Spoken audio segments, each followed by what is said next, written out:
26 वर्षों में 17,000 से अधिक डॉक्टर बना चुका बिहार एवं झारखंड के छात्रों के बीच विश्वसनीय संस्थान गोल। सिर्फ भीम संसद कर देने भर से दलितों के प्रति जो सरकार की जिम्मेदारी और जवाबदेही है वो खत्म नहीं हो जाती है। अभी हाल ही में नवादा में दलितों के घर जला दिए गए, गया में एक दलित का हाथ काट दिया गया। उनको लगातार उजाड़ने का काम में जो है वो लगी है। भूमि सर्वे के नाम पर जो है सभी गरीबों को सरकारी जमीनों से भगा देने की साजिश चल रही है। ऐसे में दलितों का संसद बुला करके क्या दे देंगे उनको? अरे अगर उनको आप कुछ देना चाहते हैं तो बिहार में जो भी लोग बसे हैं जहां भी, उनको उसका जमीन का प्रमाण पत्र दे। साथ साथ विरासतें भी खत्म हो गई, रियासतें भी खत्म हो गई। जब रियासतें होती थी तब विरासतें होती थी, आज कोई विरासत नहीं। जनता का कोई विरासत नहीं होता। जनता लोकतंत्र में मालिक है और वो जिसको चुनेगी वही जनता के हक अधिकारों की लड़ाई लड़ेगा और वही उसका नेतृत्व करेगा। नमस्कार, आप देख रहे हैं न्यूज़ फॉर नेशन। मैं आपके साथ अभिजीत सिंह। 2025 विधानसभा की तैयारी है जो तमाम राजनीतिक पार्टियां हैं वो करने में जुट गई है। तो वहीं बात करें तो बिहार सरकार के मंत्री अशोक चौधरी हैं जो भीम संसद करने जा रहे हैं। फिर से दलित वोटरों को साधने की कोशिश की जा रही है। पटना के बापू सभागार में दलितों का जुटान करने वाले हैं। इस बात करने के लिए हमारे साथ है भाकपा माले के विधायक हैं अजीत कुशवाहा। कैसे देख रहे हैं जिस तरह से अशोक चौधरी दलित वोटरों को साधने की कोशिश की जा रही है और भीम संसद करने जा रहे हैं? कुछ नहीं, ये सब ड्रामेबाजी है।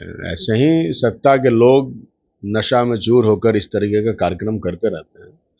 सवाल यह है कि 20 वर्षों से वो शासन में है तो दलितों की स्थिति में कितना बदलाव हुआ। सिर्फ भीम संसद कर देने भर से दलितों के प्रति जो सरकार की जिम्मेदारी और जवाबदेही है वो खत्म नहीं हो जाती है। अभी हाल ही में नवादा में दलितों के घर जला दिए गए, गया में एक दलित का हाथ काट दिया गया। दलितों के घरों को उजाड़ा जा रहा है। सरकार जो है जल जीवन हरियाली के नाम पर गरीबों को, दलितों को, महादलित जो मुसहर समाज से या अन्य दलित समाज से आते हैं जो नहर आहर पोखर के किनारे बसे हुए हैं, उनको लगातार उजाड़ने का काम में जो है वो लगी है। भूमि सर्वे के नाम पर जो है सभी गरीबों को सरकारी जमीनों से भगा देने की साजिश चल रही है।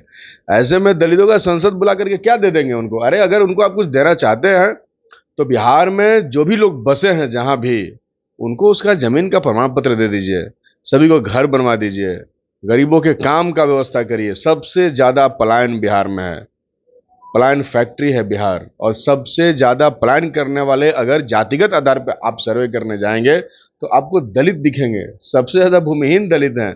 तो आप उनके डेवलपमेंट के लिए तो आपने आज तक कुछ किया नहीं, सिर्फ प्रचार और फिर एक बार प्रचार कर रहे हैं। लेकिन अशोक चौधरी तो बोलते हैं कि हम जिस तरह से दलित हैं, दलित को किस तरह से बिहार के मुख्यमंत्री नीतीश कुमार ने सीएम मंत्री बनाया और दलितों को लिए मुख्यमंत्री सोचते हैं, इस तरह की बात करते हैं अशोक चौधरी। इसलिए 26 नवंबर को बुला रहे हैं जिस दिन संविधान दिवस मनाया जाता है, संविधान बचाने की बात कर रहे हैं। भगवान करे कि सब लोग अशोक जी की तरह, चौधरी जी की तरह जो है दलित हो जाए जिनके पिता मंत्री रहे हों।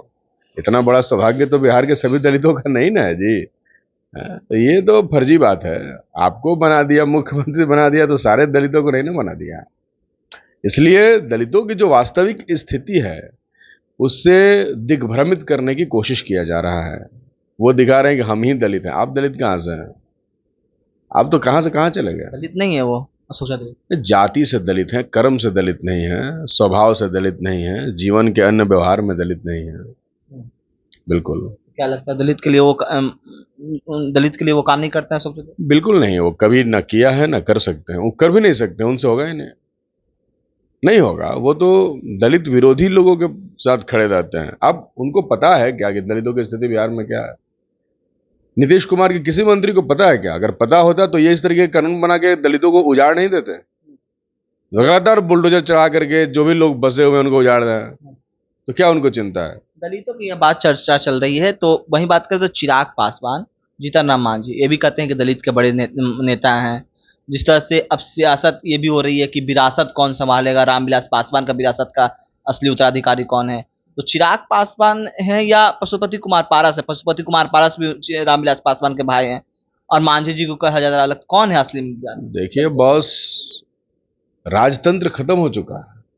राजतंत्र खत्म होने के साथ साथ विरासतें भी खत्म हो गई, रियासतें भी खत्म हो गई। जब रियासतें होती थी तब विरासतें होती थी। आज कोई विरासत नहीं। जनता का कोई विरासत नहीं होता। जनता लोकतंत्र में मालिक है और वो जिसको चुनेगी वही जनता के हक अधिकारों की लड़ाई लड़ेगा और वही उसका नेतृत्व करेगा। लेकिन कौन नेता, किसको माने नेता दलित को, चिराग पासवान या जीतनराम मांझी या ये हम और आप यहाँ बैठ के डिसाइड नहीं कर सकते हैं, वो सब वही लोग डिसाइड करेंगे, निर्णय करने का अधिकार उनका है। हम कहेंगे तो ये अतिशयोक्ति होगी। हम ऐसा क्यों कहें कि दलितों का नेता कौन है, ये कैसे कहा जाएगा? जो उनके लिए लड़ेगा, जो उनके साथ खड़ा रहेगा, वो उनका नेता है। लेकिन ये कहा जाता है ना कोर वोटर, जिस तरह से लालू यादव के एमवाई कहते हैं, नहीं। जिस तरह से नीतीश कुमार को कोर वोटर का क्या है? बिहार के आधा हिस्सा के दलित तो भाकपा माले के साथ है। आपको नहीं पता है तो जाके आप ग्राउंड रिपोर्ट कीजिए। आरा में, बक्सर में, रोहतास में, कैमूर में, छपरा में, सिवान में, गोपालगंज में दलित किसके साथ है? हमारे साथ है। दलित के नेता हो गए। अब जाके पता तो करिए। सवाल ये है कि यहाँ आइडेंटिटी पॉलिटिक्स होता है। अब नाम में जिसके लगा है वही दलित नेता हो गया। हमसे ज्यादा दलित नेता किसके पास हैं?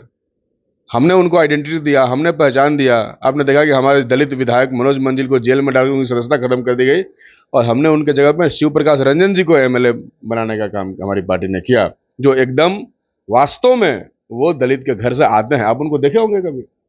आपको उनमें दलित नेता क्यों नहीं दिखता है? क्या वो दलित नेता नहीं है?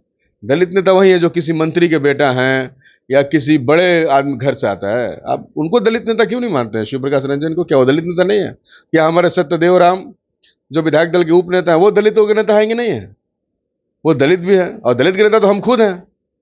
अगर दलितों के घर में बुलडोजर चलता है तो सबसे पहले मैं जाके वहां खड़ा होता हूँ, दूसरा कोई नहीं जाता है।